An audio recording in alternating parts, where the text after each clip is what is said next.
as schools across the country have largely returned to in-person learning and COVID restrictions have lessened or been set aside altogether, there is still one major problem that many districts are still facing. That's a shortage of teachers. According to a RAND survey, nearly 1 in 4 teachers said they were likely to quit their jobs and be out of the classroom by the end of last year.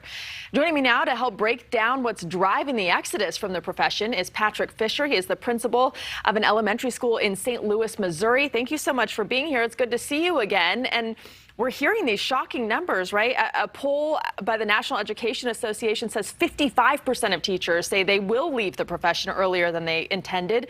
How are you seeing this play out at your school and with the people you know?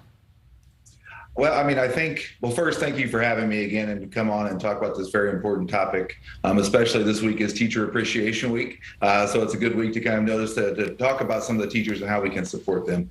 I think the big reason when you look at the RAND study or some of the other pieces really is stress. So what they're talking about is it's not necessarily pay. It's not necessarily in these other things. But really the big issue is this increase in stress. And so it's looking at how can we support them. As an administrator, I think part of my job is to look at my teaching staff and model the way that I treat them as the way we want them to treat their kids. We want to be taking care of them, talking to them, listening to them, seeing them as professionals, and really just respecting and supporting our teachers, because what they do is, I consider it the most important job there is. None of us would be where we are today without the teachers in our lives. That is so true. And you talk about stress, there's shortages, they're taking up other people's, work and shifts, and then working from home late into the night. It's time consuming, but they're also underpaid.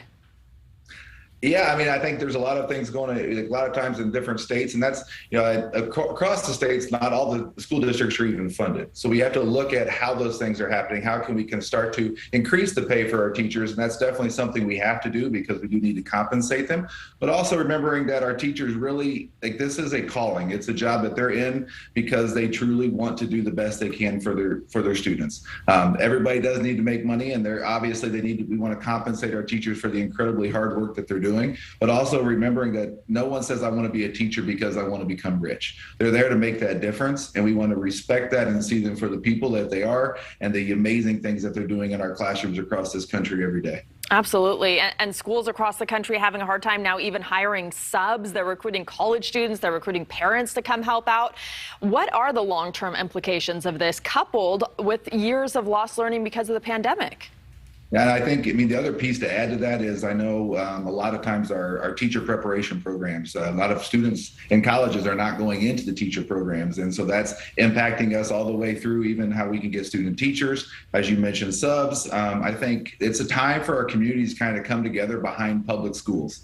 I know sometimes our public schools get brought into political debates and some of those things, but that's not what we want to do. We're there to take care of the kids. We're there to serve our communities. And so we would love to see our communities coming back and helping us with that. So it may be, if you've got some extra time and can volunteer and set up to be a sub, we would happy to have anybody that can come in and would be willing to come in and work with our students and is appreciative. Obviously, there's lots of background checks and all of those safety measures we want to make sure are taking place. But we've had everybody coming to help at our school, from grandparents of some of our students to retired teachers to lots of people who are still coming back and serving their community. So we've been fortunate at our school that we've been able to kind of manage a lot of it, but we really just want to encourage everybody to get out there and do what they can do to support their local schools. And what is the broader solution? I mean, how do you recruit young people to take up teaching again? How do you retain them?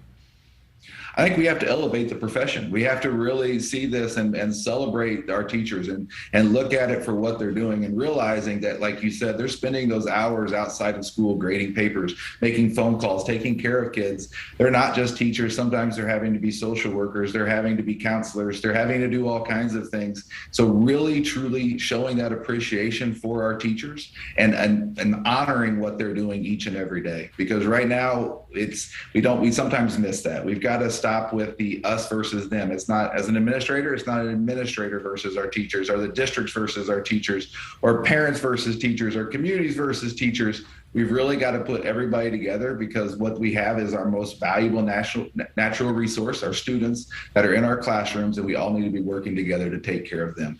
And that starts with our teachers and supporting them. Just raise that profession up, celebrate it, and I think we'll start to see people back in there again. Yeah, a great teacher is priceless, invaluable on someone's life. And education is supposed to be the great equalizer, but this pain is even more acute in low-income schools, where these kids arguably need that stability more than others. They need qualified teachers in order to get out of that cycle of poverty.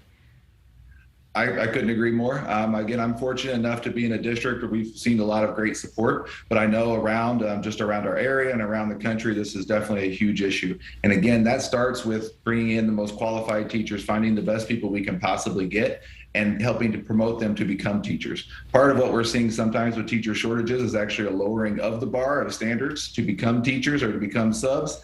And that's not necessarily what we need to do. We need to be thinking about how do we encourage our best and our brightest and everybody to get into the classrooms, and really to put that focus on our teachers again, and helping to support and make those things consistent, as you said. So we're not seeing a lot of turnover, and we're not seeing constantly new teachers coming in at our classrooms, 30, 40 kids in a class. We need to be able to really focus on those numbers and supporting our students. And again, that starts with our teachers and really just supporting them. All right, Principal Patrick Fisher, your students and teachers are lucky to have you, and we appreciate you joining us tonight. Thank you. Anytime. Thank you. Thanks for watching. Click the red subscribe button below so you can get more of NewsNation's fact-driven, unbiased coverage.